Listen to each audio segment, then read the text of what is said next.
Terima kasih untuk rekan-rekan yang sudah bergabung. Jadi topik kita malam ini, Brain Tumor Update, kita akan fokus membahas tentang glioma. Saya akan share screen sedikit sebagai pengantar untuk masuk kenapa kita pilih topik glioma ini.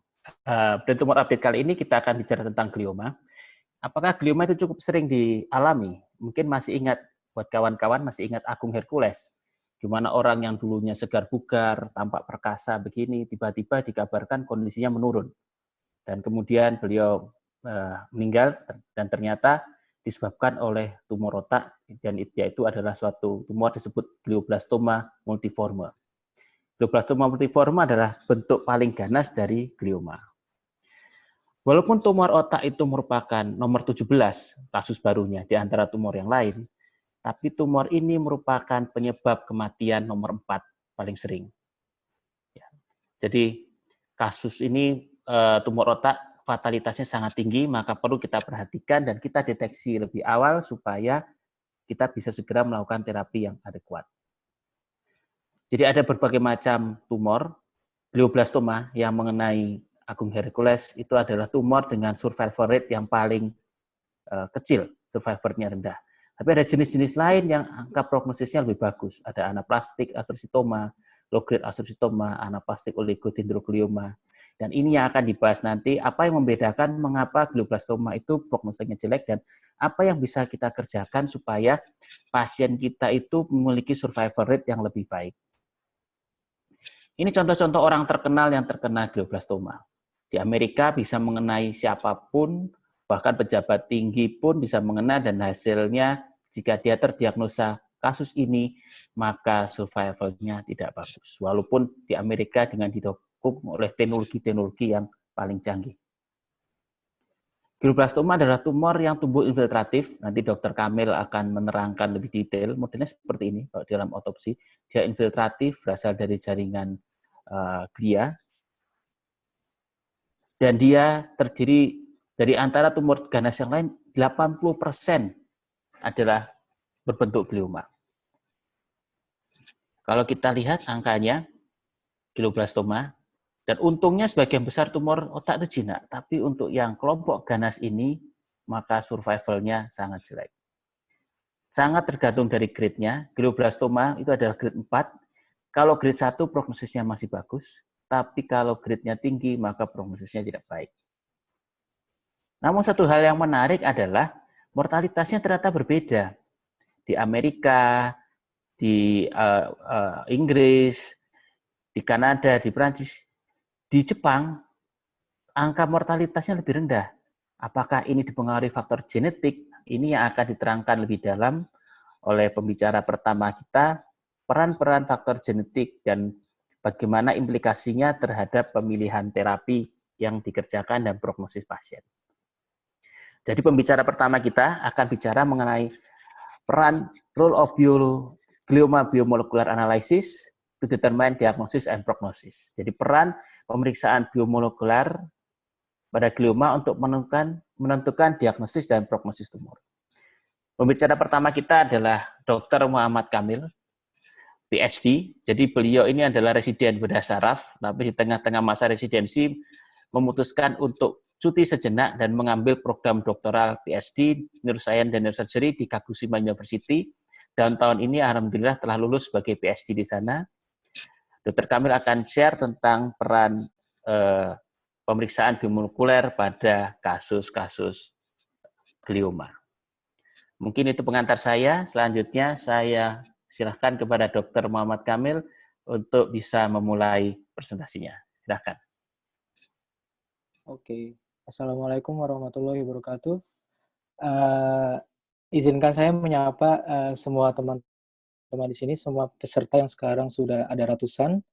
Lalu juga ada teman-teman PPDS, teman-teman dokter, kakak-kakak senior saya, para staf di UNAIR atau di tempat lain, dan para panelis, ahli patologis, ada dokter Dia tadi, dan ahli yang lainnya yang semuanya saya kira expert juga di bidang glioma. Jadi saya di sini tentunya tadi sudah diterangkan sekilas oleh dokter Rahadian. bahwa saya akan membawakan judul ini, bahwa peran dari biomolekular analisis pada uh, untuk menentukan diagnosis dan prognosis dari pasien-pasien tersebut. Sekilas ini mungkin nggak terlalu populer di kita-kita, apalagi di dokter umum, bahwa biomolekular analisis ini hal yang baru di dunia kita juga. Di 2016 WHO baru aja declare bahwa ini menjadi syarat untuk diagnosis. Langsung saja, mungkin supaya tidak terlalu bosan, saya akan mengilustrasikannya, lebih banyak mengilustrasikannya supaya tidak terlalu membosankan dan bisa sedikit lebih dipahami. Ya, kalau lihat di sini, ini saya menganalogikan bahwa gambar di sini adalah brain tumor secara umum dengan karakternya masing-masing, tapi hanya kelihatan hitam putih saja. Jadi di sini kita nggak bisa bedain sebenarnya yang satu dengan yang lain. Saya mau review ulang mengenai jaringan saraf secara pusat itu tidak hanya terdiri dari neuron yang saya gambarkan di sebelah sini. Nah, inilah neuron, tapi disusun juga dengan sel-sel penyangga yang kita sebut glia, astrosit, oligodendrosit, dan mikroglia. Oke, ini susunannya secara ilustrasi. Ini gambar saya, ada astrosit, neuron, ada oligodendroglia, itu sebagai satu paket. Ada sel ependim juga yang membatasi dengan ventricle, ada mikroglia yang menjadi patroli keamanan di sini. Saya menganalogikan bahwa pakai roti sandwich seperti ini ya, bahwa rotinya adalah astrosit, neuronnya itu adalah daging di dalamnya, lalu sayur-sayurannya itu seperti oligodendrosit dan mikroglia. Nah, yang unik di sini, yang menjadi tumor itu adalah si kelompok dari sel-sel penyangga atau sel-sel glianya yang mengalami proses neoplasia yang saya kira sangat jelas mekanismenya, yaitu di level mutasi genetik istilahnya. Mutasi sendiri ada banyak, ada banyak jenis juga, ada mutasi delesi atau kehilangan satu nukleotida atau elemen genetik, ada mutasi epigenetik yaitu di promoter gennya, dan macam-macam. Sebenarnya kalau dipelajari dan diterangkan mungkin bisa lama banget. Intinya pada perubahan dari level molekuler yang menyebabkan genetical mutation itu menyebabkan jaringan tersebut, sel-sel tersebut menjadi jaringan yang di luar kontrol, yaitu menjadi tumor. Kira-kira bayangannya seperti itu ya. Lalu saya akan mulai presentasi saya. Jadi key point atau hal-hal yang mau saya terangin itu ada 3 di sini dalam 30 menit ke depan. Satu, klasifikasi WHO terbaru mengenai saraf pusat. Itu di 2016 mereka launching yang terbaru. Yang kedua, kita akan menurunkan itu ke penegakan diagnosis klinis. Nanti saya akan kasih gambarannya. Lalu yang terakhir, di masa depan, kayak apa sih untuk hubungannya dengan diagnosis, prognosis, dan biomolekuler ini. Oke, pertama klasifikasi WHO untuk tumor di saraf pusat. Jadi klasifikasi WHO ini selama ini udah ada 5 kali. Jadi tahun pertama WHO ini mengeluarkan pengelompokan tumor otak ini, tumor di saraf pusat ini tahun 79, lalu disempurnakan setiap 10 tahun, setiap 1 dekade. Kira-kira seperti itu. Dan 2016 ini yang terbaru sekarang. Dan sebelumnya 2007. Ini bisa didapat ini dalam bentuk buku. Kenapa 2016 seperti itu? Jadi ada konsensus yang melibatkan multicenter, ada 20 universitas dan berapa ratus ahli dari glioma sendiri yang kumpul dan menyepakati hal-hal yang jadinya jadi buku ini gitu, satu buku tebal gitu. Oke. Ini saya kasih bayangan, 2007 ini kita langsung saja motong di glioma aja. Banyak tumor lain yang saya tidak bakal bahas, tapi di glioma sendiri 2007 ini cuma segini ya. Ini dengan font yang sama, kita nggak usah baca detail dulu. Dan 2016 jadi segini gitu. Jadi tambah banyak gitu. Sebenarnya nggak tambah pusingin sih, tapi polanya ini bisa mereka memakai dasar dari IDH. IDH itu satu gen yang menghasilkan sesuatu yang menghasilkan protein, menghasilkan proses-proses onkogenesis yang mengelompokkan si tumor saraf pusat ini, glioma ini menjadi 2 kelompok besar. Nanti saya bakal bahas itu. Jadi kira-kira dalam slide ini saya mau nerangin bahwa 2007 sama 2016 itu beda sekali. Lalu ini ilustrasinya, tahun 80 sampai 90 itu kira-kira tumor otak ini pengelompokannya seperti ini. Kira-kira sama semua. Lalu 2007 dengan peningkatan kualitas dari analisis histopatologi, jadinya meningkat sih. Jadinya meningkat seperti ini, seperti gambar di kiri. Spider-Man, ini saya pakai perumpamaan Spider-Man di Spider-Verse ya. Mungkin teman-teman udah pada nonton. Jadi ini semua namanya Spider-Man, tapi karakternya beda-beda sebenarnya. Tapi di 2007 ini cuma kelihatan dikit aja gitu, walaupun udah lumayan kelihatan karakter-karakternya. Lalu 2016 dengan bantuan, saya lingkarin merah ini adalah biologi molekular analisis, gambarnya jadi jelas. Jadi karakter-karakter yang tadinya mirip, sekarang bisa beda banget gitu. Oke, kita lompat ke nomenklatur yang udah ditentukan dengan konsep WHO tadi. Ada layering diagnosis namanya. Jadi ada 4. Yang satu itu semuanya. Ini saya capture dari bukunya langsung. Layer 1 itu integrated diagnosis, jadi semuanya.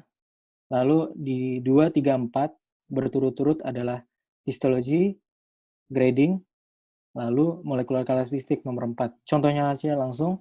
Ini adalah contohnya yang 2016 yang saya warnain, yang 2007 ini dengan diagnosis yang sama, tapi dengan dasar 2007. Anaplastik astrocytoma WHO grade 3. Ini contohnya ya. Lalu di 2016 itu menjadi 4 kelompok seperti ini. 1 semuanya, 2 anaplastik astrocytoma dan WHO grade 3, di nomor 3. Jadi grading dan penamaan dari berdasarkan histopatologi, dan nomor 4 adalah molekular karakteristik. Di sini kita pakai IDH wild type. Nanti saya terangin IDH itu apa. Jadi udah jelas ya bedanya 2007 dengan 2016. Lalu ini pengelompokannya, ada 2 kelompok besar, ada low grade glioma dan high grade.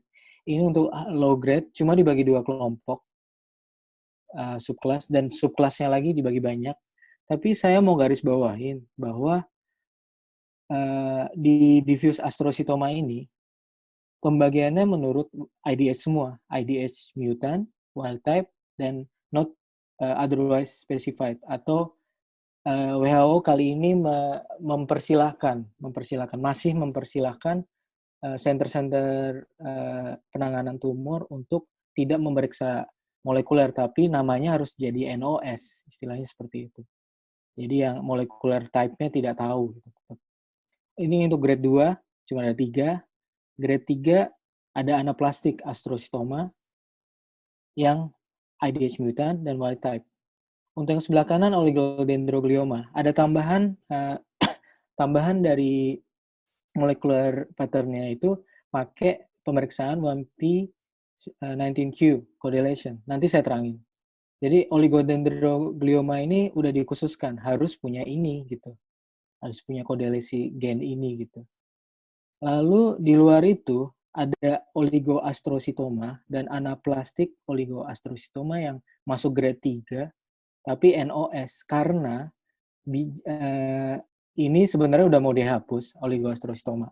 Tapi karena NOS itu karena masih menganggap bahwa ada yang tidak bisa memeriksa ini molecular pattern, jadi dipersilakan pakai ini dulu gitu sementara. Mungkin nanti di revisi WHO selanjutnya pasti dihapus ini.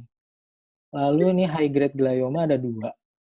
Dulu ini jadiin 1 sebenarnya, midline glioma. Mungkin nanti bisa didiskusikan dengan ahli patologi di sini. Jadi glioblastoma dan diffuse midline glioma. Diffuse midline glioma ini nggak pakai IDH lagi. Jadi itu udah entitas yang beda dari semua glioma. Itu yang sangat berubah di sini. Terus lalu untuk glioblastoma, lagi-lagi soal IDH mutant dan wild type dan NOS. Mungkin di sini rada pusing lihatnya, jadi kita skip aja. Ini adalah algoritma dari pemeriksaan yang harus dilakukan jika kita menemukan tumor otak yang glioma. Jadi histologi kita tentuin dulu oleh ahli PA analisisnya, astrositoma, oligodendroglioma, dan glioblastoma. Lalu untuk titik-titik ini, titik-titik abu-abu ini yang tempatnya nggak ada pemeriksaan molekuler, itu langsung menuju ke NOS semua, not otherwise specified. Oke. Tapi yang utama ini, jika glioblastoma ini diperiksa IDH, jika wild type, makanya masuk ke wild type, jika mutant, masuk ke mutant. Yang khusus ini cuma di low grade, astrositoma dan oligodendroglioma. Jika dicurigai seperti itu, harus diperiksa IDH. Jika wild type, nanti langsung menuju ke wild type. Jika mutant, harus dicek untuk 1P19Q untuk mengkonfirmasi bahwa oli itu adalah oligodendroglioma. Jadi di sini uniknya itu oligodendroglioma bukan berdasarkan histopatologi, tapi berdasarkan pemeriksaan gen ini. Oke, nanti kita mungkin bisa diskusikan. Dan kita lompat ke IDH. Apa IDH itu? Kok bisa-bisanya dia dipakai gitu ya? Oke. Next, saya ada video. Ini video singkat, 1 menit aja. Jadi, IDH itu adalah suatu gen yang mengurusi metabolisme. Ini gen yang sangat utama. Jadi dunia glioma ini dulu nggak dilirik sih, tapi kebetulan tahun 2013-2014 Oxford sama John Hopkins menemukan ini menjadi pattern yang sangat khusus di glioma. Jadi IDH ini ada di sitoplasma dan terutama ada di mitokondria. Di mitokondria ini dia ngiket yang namanya isositrat, makanya namanya isositrat dehidrogenase. Lalu isositrat ini jadi alpha ketoglutarat. Mungkin dan dia bakal ngiket NADP plus dan dihidrolisis menjadi NADPH. Di sini perannya sangat gede di siklus Krebs kalau kita mau ingat. Jadi metabolisme sel yang normal itu pakai IDH. Lalu alpha ketoglutarat pun dikirim ke dalam nukleus juga, dia bakal berperan dalam pembelahan sel dengan membuka histon dan kromosom. Jadi IDH sendiri itu punya peran yang gede banget di sel normal. Dan 1 dekade terakhir, IDH ini ditemukan jika terdapat kelainan di IDH gene ini, bakal ada tumor-tumoran sama kanker-kankeran di banyak organ. Di mata, di otak, liver, tiroid, payudara, serviks, dan tulang. Nah, kira-kira seperti itu. Lalu di otak ini gimana polanya? Karena di setiap organ beda-beda. Nah, ini adalah pembagian. Ini saya ambil dari buku WHO tadi. Ini kiri ini logerglioma dan astrositoma dan oligodendroglioma. Yang kanan ini adalah logerglioma yang IDH wild type, dan yang paling kanan adalah GBM dengan wild type. Dan kiri ini adalah tabel di mana ada downstream dari gen-gen yang berpengaruh. Jadi pola perubahan gen, entah mutasi atau amplifikasi, delesi, fusi itu macam-macam, sangat khas pada kedua kelompok ini. IDH wild type punya karakter perubahan genetika yang polanya sama. Sedangkan yang mutation kayak seperti ini, polanya seperti ini. Jadi pengelompokan ini dikarenakan dengan menggunakan IDH, membagi IDH sebagai dua grup, yang wild type itu yang tidak mutasi, dan yang mutasi ternyata beda banget gitu entitasnya, entitas dari perubahan-perubahan yang menyebabkan onkogenesis dan perubahan karakter agresivitas dari malignansinya. Lalu gimana tahu mutasi yang lebih baik yang mana? Ternyata di majalah Science, di jurnal Science, salah satu jurnal medis yang tertinggi di dunia ini tahun 2008 announce bahwa IDH ini punya pola yang sangat signifikan bedanya di dalam glioblastoma. Jadi jika bermutasi IDH-nya itu hidupnya 3 kali lebih lama daripada yang wild type. Seperti itu. Nanti saya terangin ini grafik apa. Yang pasti dari grafik ini kita bisa tahu bahwa ada perbedaan antara orang-orang dengan pasien dengan tumor dengan karakter IDS yang wild type dan yang mutasi. Yang kanan ini adalah biochemistry-nya. Mungkin saya skip aja daripada kita membebani pikiran kita. Lalu kita meneruskan pada 1p19q correlation. Jadi ini adalah karakter dari oligodendroglioma atau oligodendrosit. Perubahan dari tumor dari oligodendrosit itu karakternya ternyata khas banget, yaitu melibatkan proses kodelesi dari kromosom 1 dan kromosom 19.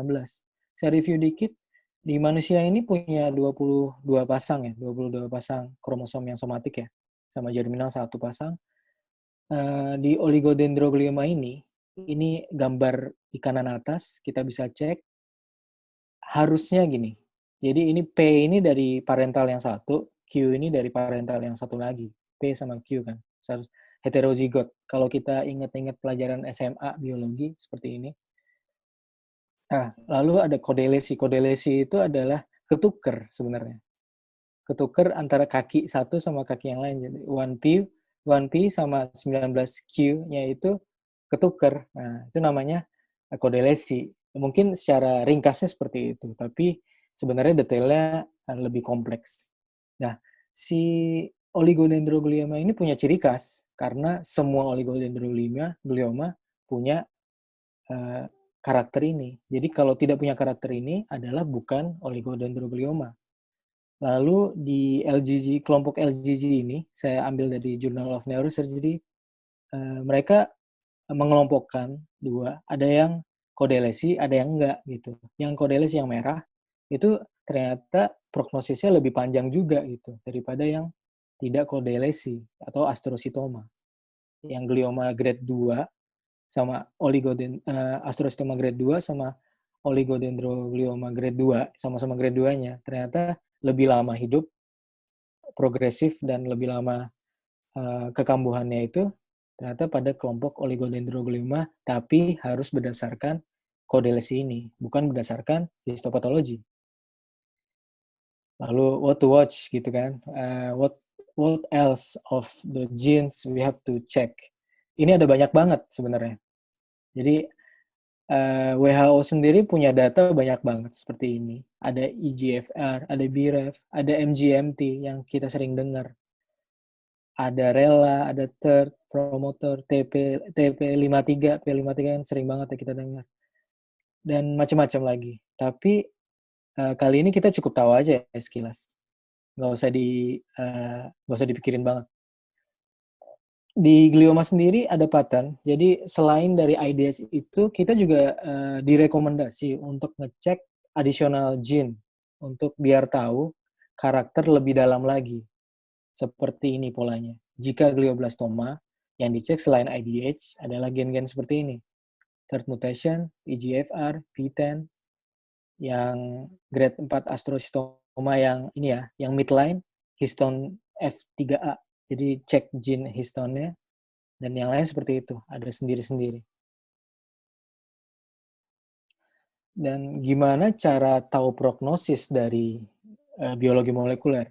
Ini sudah ditayangkan tadi sama Dr. Hadian, bahwa grade 1, 2, 3 itu sangat ini ya, sangat linear grafiknya. Kalau dari atas sampai bawah, jadi semakin buruk grade-nya itu semakin survival-nya semakin rendah.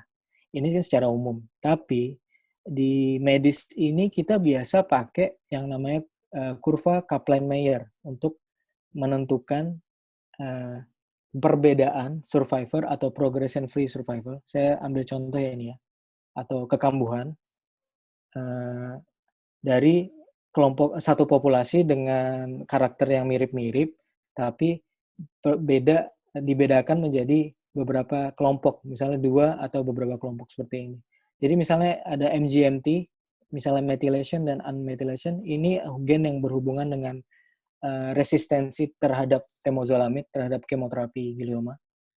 Jika methylation itu progresivitasnya lebih lama daripada yang unmethylation.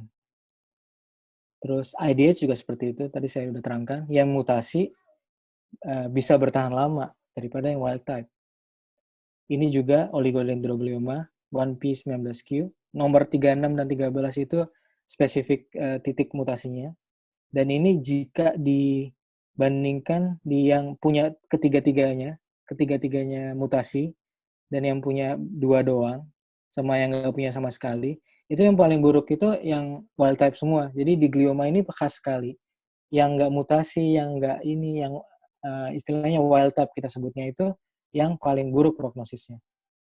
Sebenarnya kalau kita tahu pola-pola ini, pemahaman kita bisa jadi lebih praktis sih, lebih mudah. Tapi tentu butuh kebiasaan.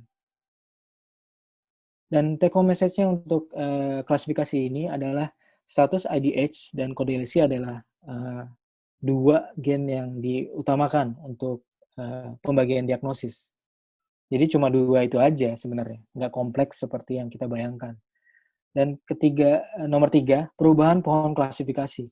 Jadi dulu itu pengelompokannya, misalnya ya, saya ambil contoh pilocytic astrocytoma itu sama dengan diffuse astrocytoma. Dulu saudara, sekarang beda pohon, seperti itu. Jadi polycystic astrocytoma itu udah masuk ke another glioma gitu, bukan diffuse infiltrating.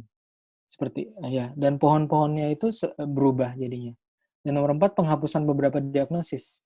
Jadi kalau kita dengar misalnya oligoastrocytoma, itu udah nggak dipakai. Tadi dipakai kalau NOS, kalau nggak bisa meriksa molekuler. Dan ada lagi, apalagi ya, PNET misalnya, itu udah nggak dipakai juga gitu, yang kita sering dengar itu.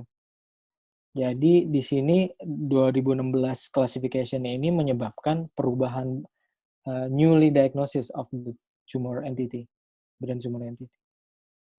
Terus di sini ada satu poin yang menarik. Jadi WHO ini tidak memberikan standar metode pemeriksaan.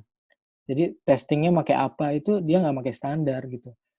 PCR kah, immunohistochemistry kah, sequencing or another, dia nggak pakai. Jadi terserah gitu, terserah pakai apa.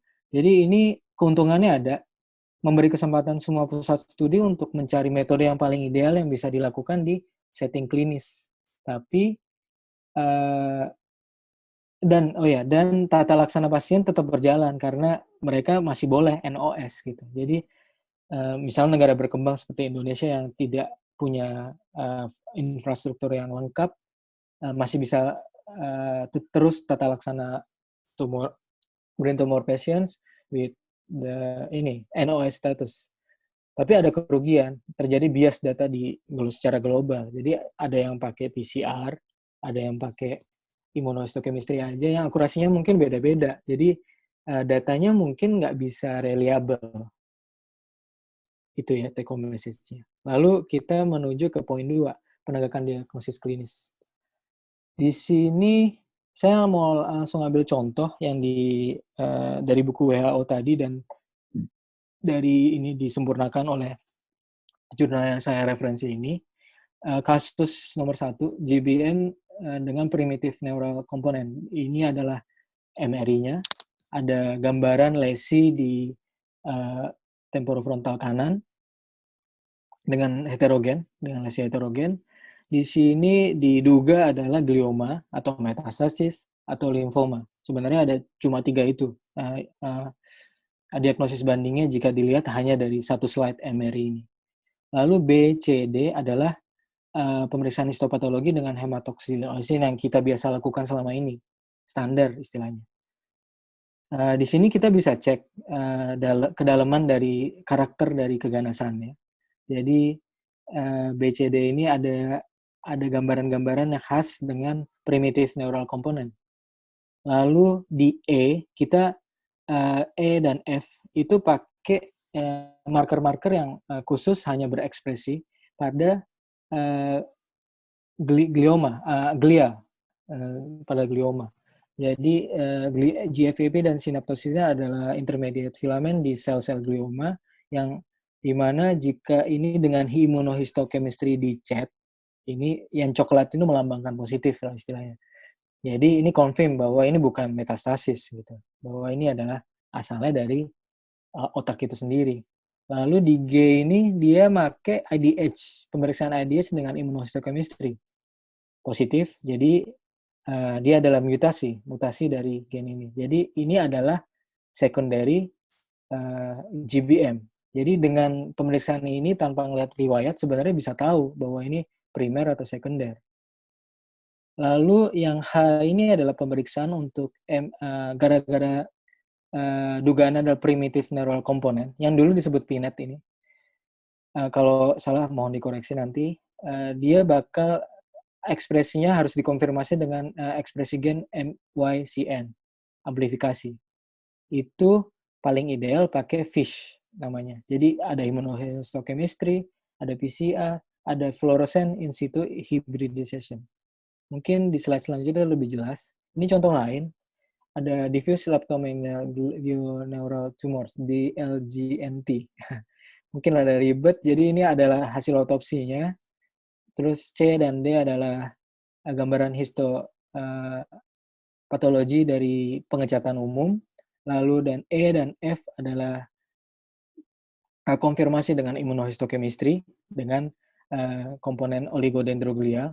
Lalu dikonfirmasi lagi dengan G, FISH, menggunakan FISH tadi, fluorescent in situ hybridization, dengan cek kromosomnya. Jadi ini yang di chat ini yang biru ini adalah kromosom dari sel-sel glioma-nya. Dan yang warna-warna ini, warna pink dan warna hijau ini adalah pengecetan dari fluorescence dari kromosomnya. Jadi bisa dicek banget itu kromosom nomor berapa aja gitu sebenarnya. Sama seperti BRAF labeling juga. Nah, nanti analisis ini ada dilakukan bisa oleh ahli patologi, oleh kalau di settingnya di Jepang semuanya bisa menganalisis, tapi paling resmi dari ahli patologi. Lalu saya mau bawa misalnya nih dengan setting sebelumnya 2007 anaplastik astrocytoma WHO grade 3. Gambarannya seperti ini.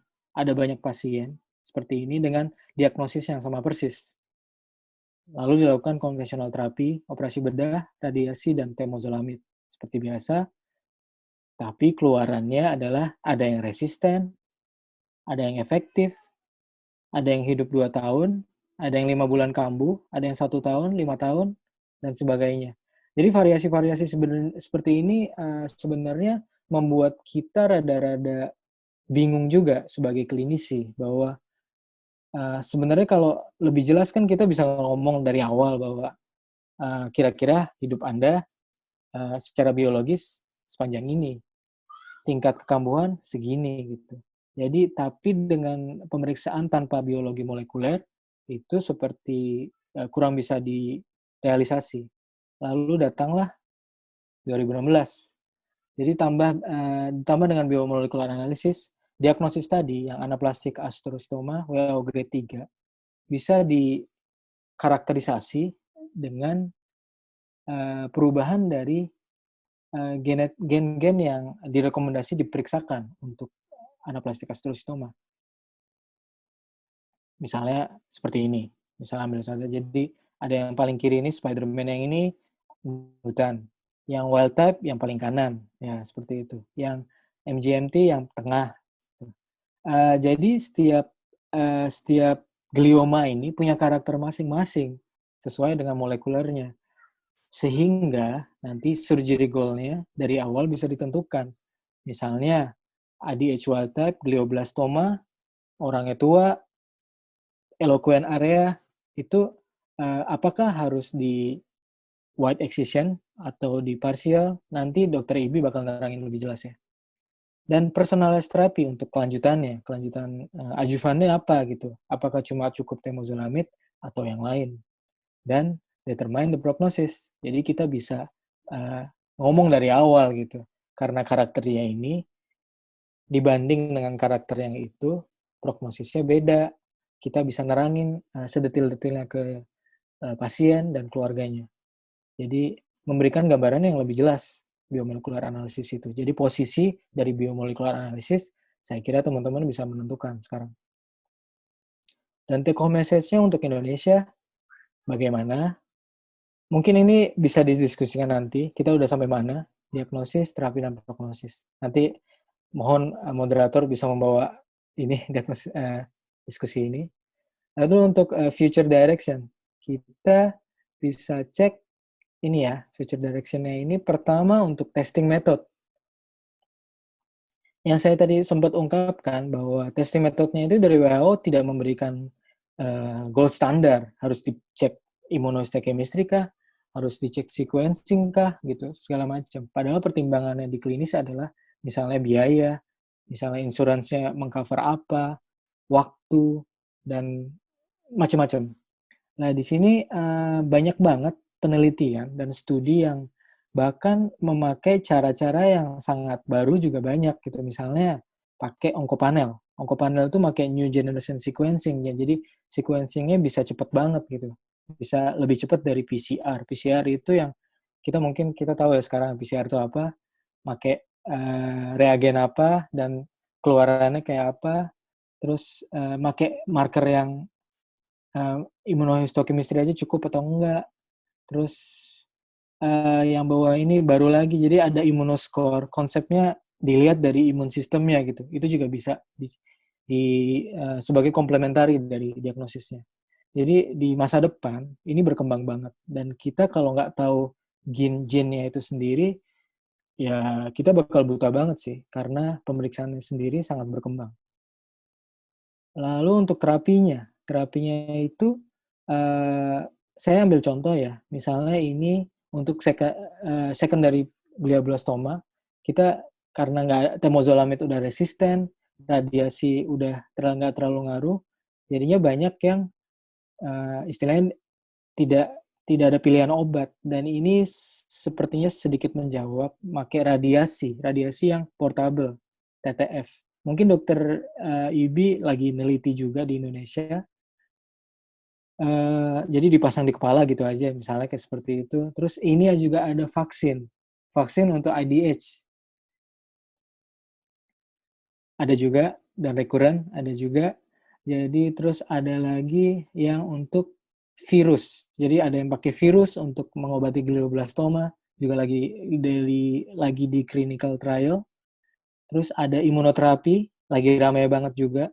Ada CAR T-cell yang udah di ini clinical terapi fase 3 sekarang. Tapi CAR T-cell itu juga harus menentukan, harus spesifik untuk karakter molekuler yang mana aja gitu. Jadi nggak bisa generalisasi bahwa semua glioma bisa diobatin dengan obat-obat masa depan ini. Ini salah satu contoh metode yang digambarkan bagus oleh PNS. Jadi mereka melakukan proposal bahwa pemeriksaan gen ini bisa dilakukan intraoperatif. Jadi dibiopsi dikit, dicek selama 30 menit pakai PCR, 30 menit aja, sambil operasi 4 jam misalnya. Lalu setelah dianalisis, langsung personalized terapi. Jadi gen-gen yang berubah itu yang langsung diobatin gitu. Ini masa depan banget.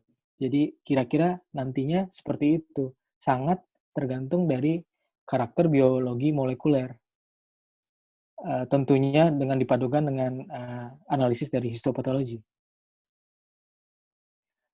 Lalu sebelum terakhir, saya bakal ini ya merangkum dari future direction-nya dari glioma ini. Untuk menentukan prognosis, kita ini punya 3 basic, ada tripodnya, diagnosis, terapi, dan database. Yang mungkin belum terlalu populer adalah database.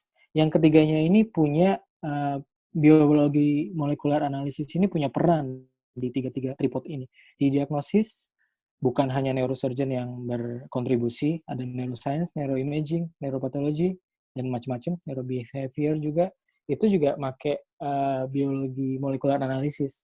Apalagi di terapi, kita yang merawat ini semua, radiologis, onkologis, bioengineer yang merancang alatnya, neurologis dan neurosurgeon itu semua pakai patokan biologi molekuler untuk evaluasi, untuk monitoring, dan untuk check up untuk kekambuhannya, segala macam. Dan database ini peran dari semua pihak untuk menentukan, mengelompokkan orang-orang yang menjadi pasien glioma berdasarkan biologi molekulernya, sehingga kita bisa tahu karakter-karakter dari gliomanya, seperti yang tadi disebutkan sama Dokter Hadian awal tadi, misalnya orang Jepang dengan negara lainnya, prognosisnya bisa beda banget. Nah, dengan database yang baik, nanti kita bisa tahu bahwa nanti di masa depan Indonesia ini punya glioma sendiri, mungkin loh, mungkin banget. Dan ini, future direction yang beneran, tadi 2016 yang gambar di atas ya, jadi background-nya masih putih, nanti mungkin 1 dekade lagi, kita bisa tahu background-nya, kita bisa tahu dalam matanya, dan 1 dekade kemudian, di anak cucu kita misalnya, mungkin ini gambar ini bisa gerak, gitu, bisa ada suaranya juga. Jadi, istilahnya kita bakal lebih dalam untuk mengenali kanker, atau mengenali keganasan, tumor otak, jadinya mungkin di generasi anak cucu kita, ini bukan merupakan masalah, seperti masalah sekarang, gitu. Dan take home message yang terakhir adalah kolaborasi dari semua pihak sangat menentukan arah dari future direction dari biologi molekuler ini. Dan ya, slide terakhir adalah standar diagnosis dari tumor saraf pusat 2016 ini adalah merupakan masa transisi karena biologi molekuler ini barusan aja dimasukin gitu. Jadi sebenarnya kita juga di posisi yang sangat menguntungkan karena ini baru, kita juga harus update dong gitu. Karena seperti yang saya paparkan dari tadi, bahwa biologi molekuler punya posisi yang sangat penting di diagnosis dan dari penentuan prognosis. Dan so far, tata laksana tumor saraf pusat belum sepenuhnya berubah, jadi masih konvensional sepertinya. Tapi di masa depan, seperti yang saya gambarin tadi, bakal ada modifikasi dari konvensional terapi, bahkan ada targeted terapi yang setiap gen yang berubah apa, ditarget itu terapi-terapinya. Kemoterapinya itu sangat spesifik dan sangat personalized. Jadi setiap orang dengan glioma pasti obatnya beda-beda banget dari glioma lainnya gitu. Dan ini sebagai challenge untuk para klinisi untuk mulai memahami bahwa posisi biologi molekuler itu penting sekarang, dan dulu mungkin saat S1 biokimia atau sebangsanya rada-rada dihindari ya. Saya sendiri dulu nggak suka.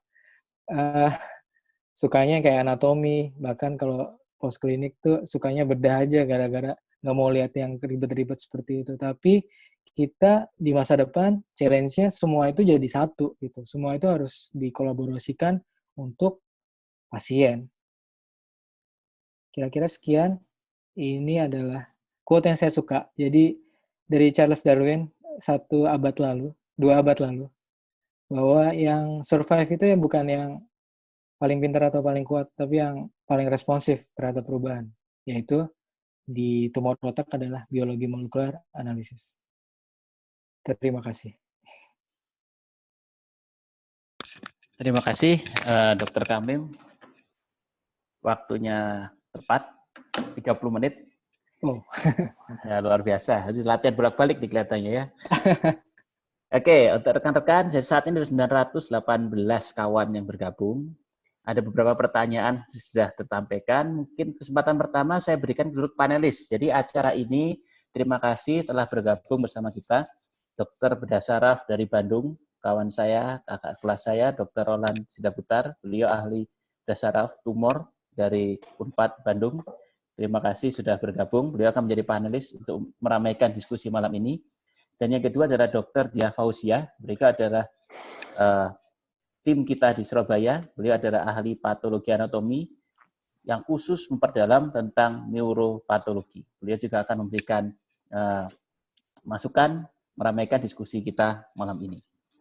Mungkin dari Dr. Roland dulu sambil saya merangkum pertanyaan dari teman-teman. Ada masukan, Dok? Silakan. Terima kasih waktunya, Dr. Radian.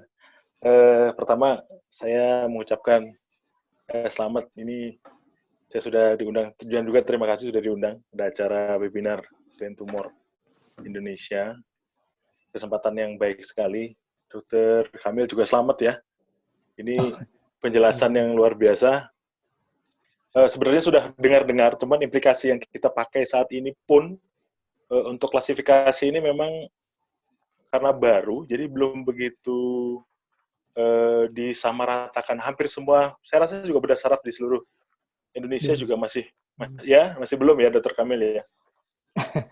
Saya nggak tahu kalau di Surabaya mungkin sudah mulai lah, mungkin Dr. Ibi dan Dr. Radian juga sudah memulainya. Kami pun baru mengenali di Bandung, baru memahami, mencoba pelajari, dan juga belajar sedikit-sedikit tentang ide hamutan itu, karena memang ternyata memang sangat berimplikasi sekali gitu. Kalau dulu kita berdasarkan klasifikasi yang awal, penata laksananya walaupun sebenarnya menurut kita juga ini unfinished business gitu ya. Glioma memang belum selesai sampai saat ini, tapi dengan modalitas yang ada kita masih bisa berjuang sejauh mana kita bisa untuk membuat life survival pasien itu worth it gitu sampai di akhirnya. Tapi ternyata dengan adanya klasifikasi yang baru, sebenarnya tadi mau dengar juga masalah implikasi terhadap penata laksanaannya gitu. Tapi kalau boleh dirangkum sedikit, sebelumnya saya mau bertanya Dr. Kamil, kalau dari patologis sendiri, dari teman-teman sejawat patologis, hal ini juga sudah menjadi paten ya? Kalau di standarnya di dunia mungkin sudah ya. Istilahnya saya tadi bilang kolaborasi. Jadi kalau di settingnya di universitas yang saya sekarang belajar ini, memang patologis pun sudah. Iya udah istilahnya sudah berkiblat ke sana ya. Iya, udah pakai hal yang sama, bahkan diskusinya jalan banget gitu. Diskusi ya, misalnya kita ada juga keraguan jalan. Mungkin kita juga nanti mungkin dengar dari sesama panelis yang dari bagian lain, bagian patologi. Yes. Karena kalau di kita, sedikit pengalaman kalau kita di Bandung, sama-sama baik dari bedah saraf maupun dari patologi, sama-sama baru memulainya, tapi kita sudah mulai applicable untuk hal ini dan beberapa penelitian sudah kita lakukan gitu ya. Terutama yang menarik itu yang tadinya kita anggap low grade, ternyata tidak, tanda kutip, tidak hanya low dia itu. Ternyata low grade pun memang berdasarkan seperti yang diterangkan Dr. Kamil, berpotensi untuk menjadi tidak low ya, kalau saya boleh kesimpulan. Gitu. Wild type itu, IDH ya, wild type. Ternyata, nah disitulah nanti mungkin Dr. Ibi akan menjelaskan, kita mulai bisa masuk, walaupun ini sesuatu yang sangat berbeda sekali, low itu bisa kita perlakukan sebagai high grade jadinya, kalau saya tidak salah. Betul. Ya, jadi berdasarkan sekali lagi, penata laksanaan akan sedikit berbeda. Yang tadinya kita tidak terbiasa, misalnya suatu astrosistoma diffuse, ternyata memang ini perlakuannya hampir mirip dengan glioblastoma multiforme gitu, karena dia wild type IDH seperti itu. Ya, saya rasa memang ini sesuatu yang sangat menarik. Ya, mungkin kita tidak ikut dengan perubahan orang lain sudah mulai duluan, kita juga harus ikut gitu ya. Jadi memang harus sama-sama kita pahami, terutama juga teman-teman dari patologi. Nah, kalau Dr. Kamil ada pendapat sedikit mengenai NCCN-nya bagaimana ya? Terakhir, apakah ada perubahan juga di NCCN guideline untuk brain tumor? Saya nggak terlalu ini, tapi kayaknya nggak ada untuk glioma surgery itu sama aja. Nggak, incision maksudnya potongan operasinya kan? NCCN juga nanti ada di. Ya. NCCN nanti kita bahas di. Oh iya itu. Maaf. Oh nanti bagian dokter IB ya, maaf. Iya maksudnya iya. Iya, baik. Oke. Saya rasa itu Dr. Radian sementara dari Terima saya. kasih banyak. Ya, menyambut tadi pertanyaan tentang aplikasi, mungkin Dokter Diah saya mohon bantuannya, membantu menjawab tentang apakah klasifikasi ini sudah diterapkan di Indonesia. Dan apakah itu, sekali lagi, teman-teman tanya, Pak, ditanggung BPJS nggak sih? Dan berapa lama pemeriksaan itu diperlukan? Mungkin Dokter Diah bisa bantu. Dokter Diah ada nih. Dokter Diah, mungkin beliau lagi belum monitor ya. Oke, saya mau lanjutin dulu, ada satu pertanyaan. Selamat malam, silakan. Ya. Terima kasih Dr. Radian dan seluruh panitia acara ini yang telah mengundang saya sebagai panelis. Saya sangat senang sekali bahwa pemahaman klasifikasi terbaru WHO juga sudah dipahami secara luas, insya Allah dengan acara ini kepada para neurosurgeon. Ya. Menyikapi pertanyaan tadi Dr. Roland mungkin ya, apakah dokter patologi sudah paham dengan update dari klasifikasi WHO ini? Saya bisa sampaikan bahwa pada center-center besar kebanyakan kita semua sudah paham bahwa saat ini memang untuk klasifikasi WHO CNS tumor sudah ada update-nya ya. Tapi sekali lagi kesiapan untuk aplikasinya itu sangat dipengaruhi oleh berbagai faktor ya Dok ya. Jadi kalau kita secara ilmu siap, tapi kalau secara resources tidak siap, akhirnya kita belum bisa mengaplikasikan ini gitu ya. Ya oleh karena itu pada WHO klasifikasi yang terbaru pun ini dengan biomolekuler masih ada tempat yang disebut not otherwise specified. Kapan sih NOS itu kita kerjakan? NOS itu kita terapkan, kita sebut NOS kalau satu center tidak bisa melakukan pemeriksaan molekuler terhadap brain tumor, atau sudah bisa dikerjakan, tapi ternyata hasilnya membingungkan, karena bisa saja itu terjadi ya. Jadi, udah dikerjain macam-macam gitu ya, tapi kok hasilnya kok aneh gitu ya. Ya, balik lagi akhirnya juga ke NOS. Jadi NOS itu ada dua. Ya. Jadi memang kesiapan center untuk menerapkan ini juga berbeda-beda ya. Dengan adanya imunohistokimia yang sudah bisa dikerjakan, kalau satu center belum bisa PCR atau NGS, yang paling sederhana dengan imunohistokimia ya. Jadi IDH1 sudah bisa kita kerjakan dengan IHC karena memang sudah tersedia antibody untuk IDH1 mutasi ya, P53, ATRX ya, bahkan untuk diffuse midline glioma HK27M juga sudah ada IHC-nya. Jadi dengan penggantian itu, dengan kita memakai yang paling sederhana IHC sebetulnya sudah bisa mulai diterapkan. Kok mati?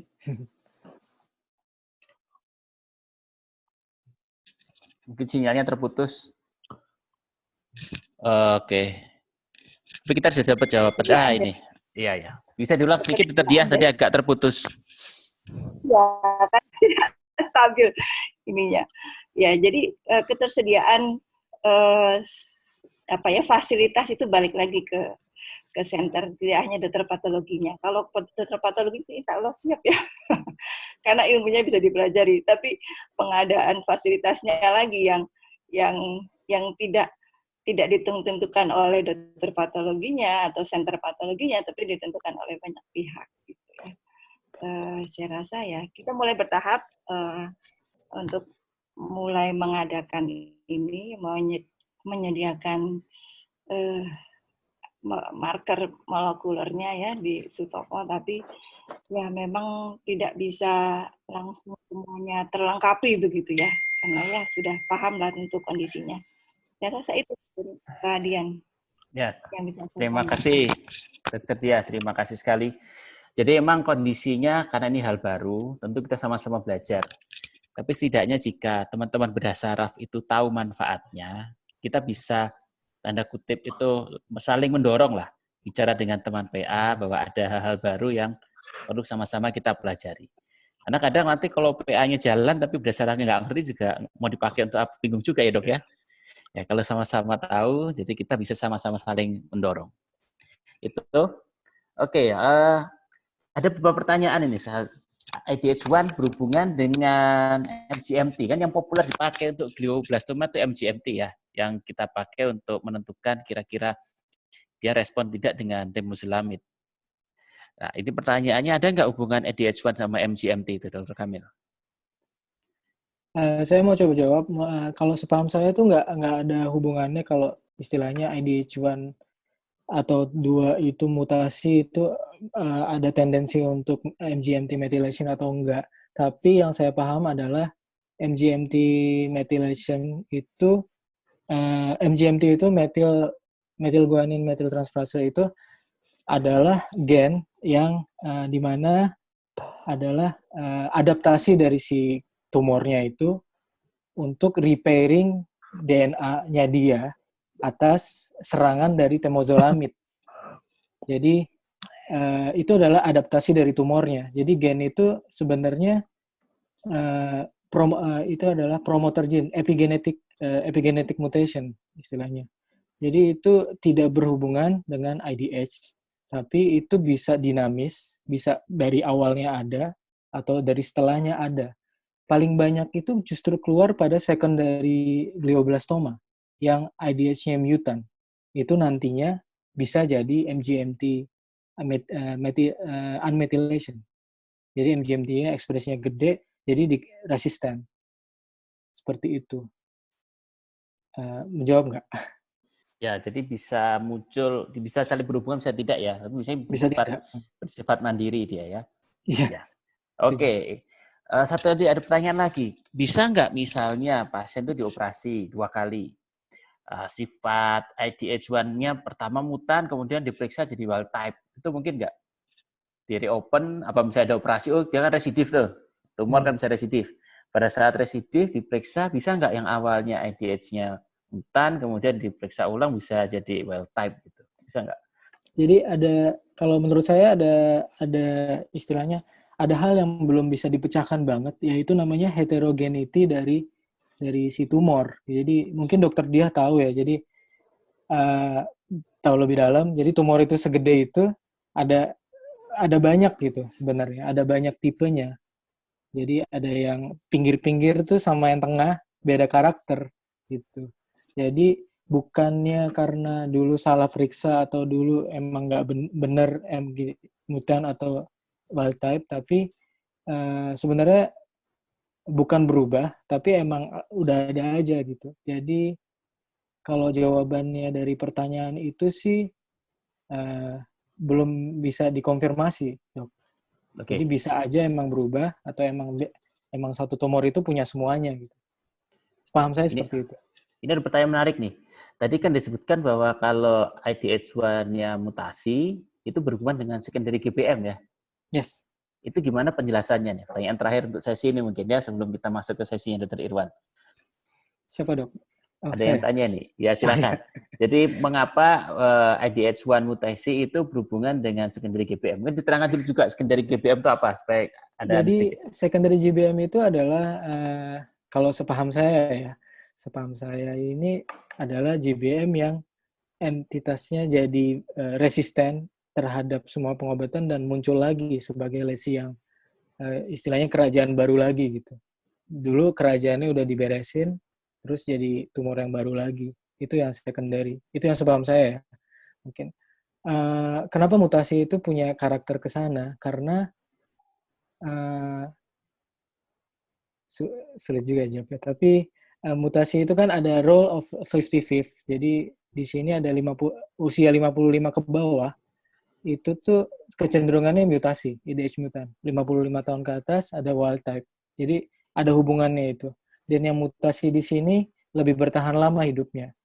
Lah, bertahan lama hidupnya rekurennya dalam bentuk yang MGMT-nya sudah unmethylated karena dia sudah pernah dikasih temozolomid, misalnya temozolomid banyak, terus adaptasi dari tumornya itu menjadikan dia lebih resisten di dalam tumor yang kedua gitu, dalam reinkarnasinya. Oke. Kira-kira seperti itu. Dokter Dia mungkin mau nambahin dikit? Iya, Dokter Dia mungkin.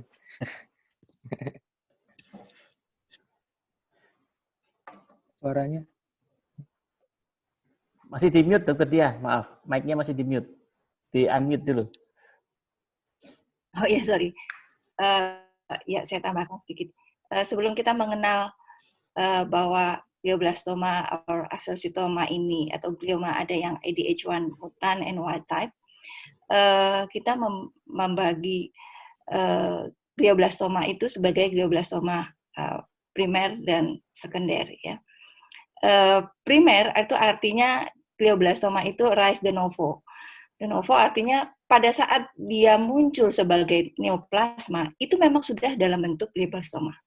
Itu disebut sebagai primary. Dulu ini belum ada nih ya, saya cerita dulu belum ada ADH1, belum diketahui maksudnya.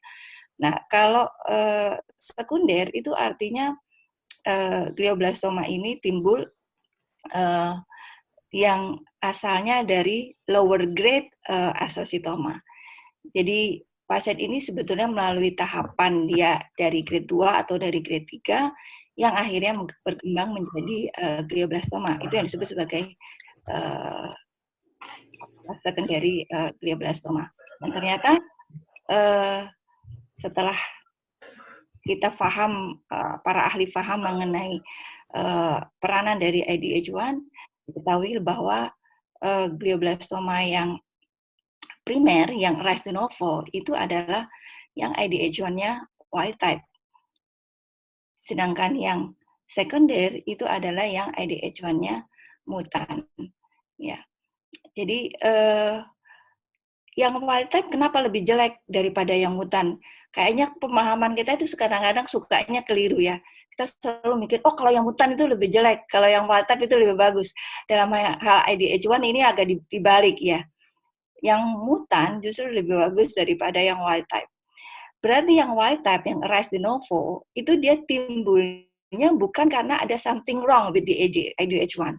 Ternyata diketahui ada molekuler lain yang justru lebih jelek gitu loh. Oleh karena itu dia jadi lebih jelek, prognosisnya lebih jelek, survivalnya juga lebih jelek dibanding dengan yang mutan, yang sekunder. Jadi untuk menjadi GBM mungkin pasien datang sudah kita ketahui GBM. Tapi sebenarnya historinya dia GBM yang ADH1 mutan. Tapi sebetulnya historinya dia diawali dari proses yang secara bertahap sebetulnya dari yang lower grade akhirnya menjadi grade 4, jadi GBM. Sehingga dia lebih bagus prognosisnya. Mungkin itu aja ya bahasa yang lebih gampang dipahami secara tambahan saya. Satu pertanyaan untuk PA itu di mana IDH1 bisa diperiksa? Ya. Surabaya udah bisa periksa? IDH1 pemeriksaan. Kemarin ya kita sebetulnya kemarin sudah pernah punya antibodinya ya, tapi sekarang ini lagi habis dan mencapai optimalisasi itu kemarin kita sudah cukup membuang antibodi ya. Jadi saat antibodi kita sudah terima, kita optimalisasi itu juga ternyata agak begitu kita sudah bisa nerima, nggak lama terus habis. Jadi sekarang masih habis IDH1-nya. ATRX-nya saya lupa masih ada apa nggak ATRX-nya. Kalau P53 lupa juga saya masih ada apa habis. Kan beberapa terakhir-terakhir ini banyak antibodi yang habis dan kita sudah minta belum dapat lagi ya. Mungkin rumah sakit masih lebih fokus ke arah penanganan COVID ya daripada nyediain kita antibodi. Iya. Iya. Ya, dari center lain mungkin. Dokter Adian boleh Saya Iya, sedikit iya. bertanya ke dokter dia mumpung ini. Satu pertanyaan aja. Kalau Iya, silakan. memang, ya tadi kan dokter Kamil sudah menjelaskan diagram ya. Yang saya tangkap sih memang ada 3 alterasi, mulai penggolongan, artinya penggolongan itu. Kalau memang sudah sama-sama kita patologi mungkin lebih paham lagi ya dokter dia ya. Mungkin yang pertama ada sel, kemudian pemeriksaan IDH1/2, mutant, kemudian pemeriksaan kedua itu yang tadi yang menggolongkan oligo dengan astrosoma dengan TP53, ATRX juga 1P19Q itu correlation tadi dok. Kalau memang sudah begitu kan artinya memang harus dijalankan ya dok supaya untuk menerapkan treatmentnya gitu. Atau memang sekarang belum ada SOP-nya atau gimana dokter dia ya? Ya, terima kasih. Saya jawab ya, Dokter Adrian. Ya, silakan, langsung dok. Ya. Terima kasih, Dokter Roland. Jadi, kembali lagi bahwa untuk kita bisa secara luas menerapkan itu agak sulit karena memang kondisi dari masing-masing center itu berbeda. Sehingga, dan itu juga dipahami oleh yang buat klasifikasi ini, dipahami oleh WHO bahwa kondisi masing-masing center berbeda, sehingga akhirnya dikeluarkanlah, dibuatlah klasifikasi NOS itu tadi ya. Jadi ya untuk yang tidak bisa atau yang ternyata hasil molekulernya membingungkan. Nah, sebetulnya kita sudah paham kalau memang kita harus membuat klasifikasi itu. Yeah. Tapi kalau center kita nggak bisa, akhirnya saya pun akhirnya membuat diagnosis saya sebagai glioblastoma not otherwise specified WHO grade 4. Saya tambahkan NOS di situ. Anaplastik astrositoma NOS WHO grade 3. Jadi NOS itu artinya ya memang sih kita belum bisa dalam hal ini ya, atau pas. Tapi nanti apalagi di Sutomo di center kami itu pemeriksaan PA rutin itu berbeda dengan pemeriksaan imunohistokimia atau nanti kalaupun ada molekuler ya. Karena terkait dengan administratif begitu ya dok ya, sehingga yang diperiksa PA ini rutin dulu, habis rutin baru IHC, nanti baru HE. Jadi pertama kita selalu mengeluarkan jawaban NOS dulu semua. Terus baru di IHC baru kita lah keluar jawaban bahwa ini cuman mutan atau wild type begitu. Nggak bisa, mungkin beda sekali kondisinya dengan di Jepang atau di negara maju lainnya. Kalau periksa PA itu sudah input IHC molekuler segala macam gitu. Jadi akhirnya kita bertahap gitu ya. Jadi kalau saat ya, ini masing-masing center beda sih kesiapannya. Ya, kalau misalnya di center kita, ya. Kalau memang belum tersedia TP53, ATRX gitu seandainya belum tersedia gitu dok antibodinya, boleh nggak kita sebentar saat ini untuk menggolongkannya dengan non-adherence NOS? Memang karena ketidaksediaan TP53 dan ATRX misalnya. Iya, boleh sekali dok, karena memang bagaimana memang tidak tersedia. Jadi NOS itu digunakan untuk center yang belum bisa mengklasifikasikan secara molekuler, atau center yang sudah bisa mengklasifikasikan secara molekuler ternyata hasil molekulernya juga membingungkan. Itu bisa saja terjadi ya, sehingga akhirnya dia balik lagi ke NOS gitu ya. Jadi boleh. Saya pun saat ini mendiagnosisnya, kami pun di Surabaya mendiagnosisnya dengan tambahan NOS di belakangnya.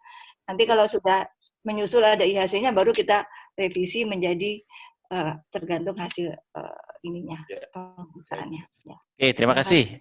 Ada satu pertanyaan dari rekan kita di Semarang, Dr. Krisna mau bertanya nih. Pertanyaan terakhir ya. Wah, ini banyak yang tanya nih. Terakhir Dr. Krisna dari Semarang. Silahkan mau bertanya.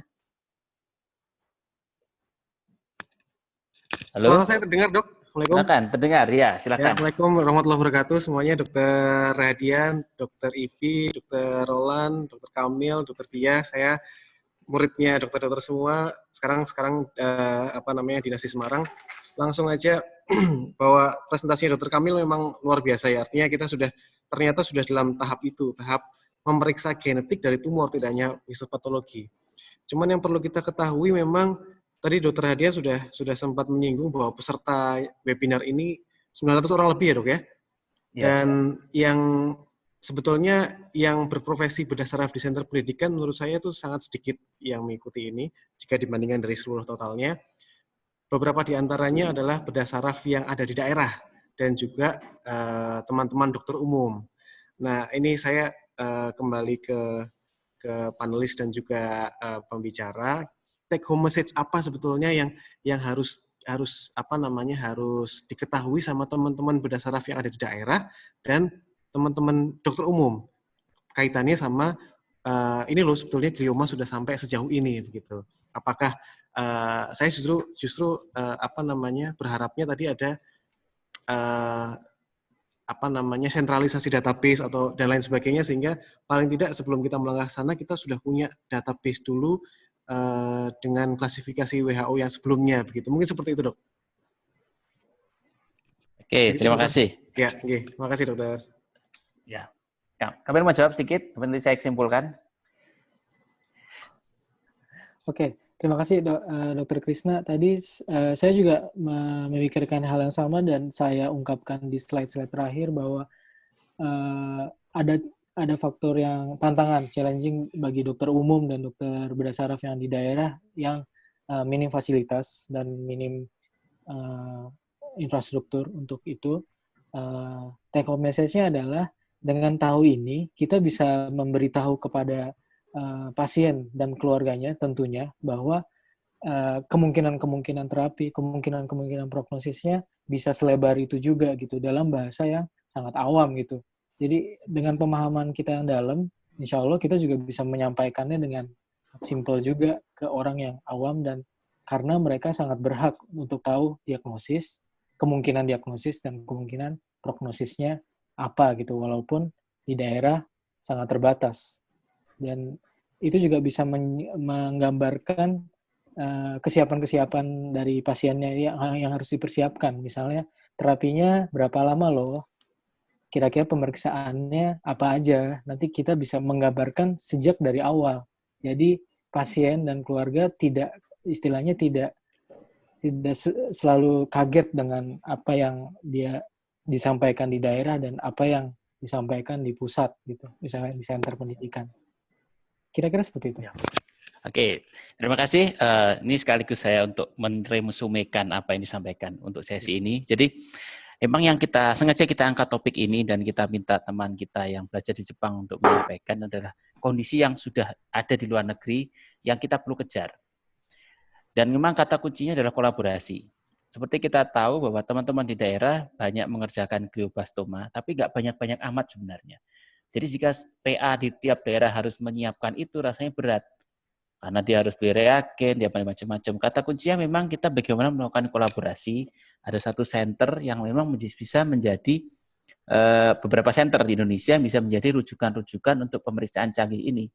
Misalnya di Jawa Timur ke Surabaya, nanti di daerah Jawa Barat ke tempat Dr. Roland, di Jawa Tengah ada center misalnya ke Semarang di tempat Dr. Krisna, dan itu merupakan tanggung jawab teman-teman yang ada di center-center besar sebagai rujukan. Dan kita saling berkolaborasi ke depannya. Setidaknya malam ini Dr. Kamil memberikan penyegaran pada kita bahwa kita perlu melangkah lebih jauh. Kita sudah ketinggalan nih. Kalau untuk menterapi pasien kita lebih baik, kita harus melakukan yang sudah dilakukan di luar negeri. Kita sudah mulai merintis, itu harus dikerjakan, makanya saya undang teman-teman dari Bandung, dari Semarang, supaya kita sama-sama punya pemikiran yang sama. Dan nanti kita bisa sama-sama saling tolong-menolong. Mungkin itu closing untuk sesi ini. Ada post-test sedikit, Dr. Kamil, ada kuis. Saya silakan kembalikan kepada host untuk melakukan kuis post-test, dan belum kita masuk ke sesi kedua bersama Dr. Irwan Barlian Imandul Haq. Saya kembalikan kepada host. Silakan. Ya. Terima kasih kepada Dr. Hadian dan terima kasih kepada Dr. Kamil atas presentasinya yang luar biasa, Dok. Ya, untuk selanjutnya kami persilahkan kepada para hadirin sekalian untuk dapat mengisi quiz polling yang sudah disiapkan pada sesi pertama ini. Berikut saya share screen-kan launching poll-nya. Ya. Terdapat 2 soal yang tersedia. Di mana pertanyaan pertama, glioma yang terjinak adalah apakah grade 1, grade 2, atau grade 3? Dan pertanyaan kedua, derajat rekurensi glioblastoma pertama 30%, 50%, dan 100%. Jawaban terbenar nilai tertinggi mungkin akan mendapatkan sebuah sepeda motor dari panitia. Kami persilahkan selama 1 menit untuk dapat mengisi pilihan jawaban tersebut. Ya, saya share screen-kan hasilnya. Jadi, soal pertama, sebanyak 87% voters menjawab glioma yang terjinak pada grade 1. Dan untuk soal nomor 2, sebanyak 49 voters menjawab derajat rekurensi glioblastoma sebesar 50%. Untuk selanjutnya saya kembalikan kepada moderator dan pembicara untuk bisa memberikan komentarnya mengenai jawaban ini. Silakan, Dr. Hadian. Silakan Dr. Kamil. Oh iya. Mayoritas salah, langsung saja, karena glioma itu yang terjinak grade 2. Grade 2, ingat. Betul kan, Dok? Terus dan yang derajat rekurensi glioblastoma adalah, jawabannya adalah 100%. 100%. Jadi, pemahaman di sini, saya sengaja menjebak, sengaja ngasih penjebakan ini karena glioma ini emang dikelompokkan dari level terbawahnya grade 2, nggak ada grade 1. Grade 1 itu ada meningioma dan macam-macam. Dan glioma itu start from grade 2. Terus derajat rekurensi glioblastoma adalah salah satu kanker terganas yang rekurensinya 100%.